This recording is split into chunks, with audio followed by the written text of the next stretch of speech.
ચલો ભાઈ, tyre change કરતા તો આપણે શીખવાડ્યું છે ઓટોમેરાકી પર, બટ ઘણા લોકોને એમ હતું કે યાર જેક પ્રોપરલી ક્યાં લાગે છે, ખાલી એના માટે એક વિડીયો બનાવો. સો આજે એ કરીએ છીએ. સૌથી પહેલાં તો આજે જેક લીધું છે.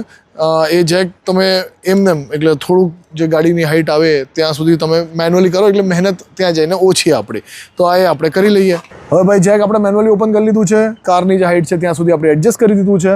હવે આપણે એને પ્લેસ કરશું, પણ એ પ્લેસ કરવાના પહેલાં જે 3 વસ્તુ તમારે ધ્યાન રાખવાની છે. એક તો હેન્ડબ્રેક ખેંચેલી હોવી જોઈએ.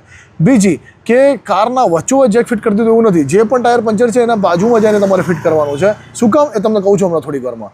અને ત્રીજું જે વસ્તુ તમારે ધ્યાનમાં રાખવાની છે, ત્રીજી કે આ જે ટાયર છે આ અત્યારના જેક ચડાવ્યા પહેલાં જ આ ચારેના બોલ્ટ લૂઝ કરી દેવાના છે. આખા બહાર નથી કાઢવાના, ખાલી લૂઝ કરી દેવાના છે. બરાબર. હવે અહીંયા તમે જોશો તમને એક મેટલની પટ્ટી દેખાશે. હવે આ જે છે ને આ બધું ફાઈબર છે, એટલે અહીંયા તમે જેક લગાડશો તો એ લોડ નહીં લઈ શકે. આ મેટલની પટ્ટી છે અને આવી મેટલની પટ્ટી ચારે ટાયરના પાસે હોય છે. અને એટલે જ મેં પહેલાં તમને કીધું હતું કે હંમેશા જેક ટાયરના બાજુમાં લગાડવાનું છે. એનું કારણ છે આ મેટલની પટ્ટી. અને એવો જે ખાંચો છે ને તમને તમારા જેકમાં પણ દેખાશે.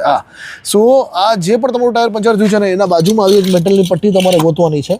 અને પછી મેક શ્યોર કરજો કે નીચે જે સરફેસ છે એ ફ્લેટ હોય, અને પછી ત્યાં આ જેકને ઓપન કરવાનું ચાલુ કરજો.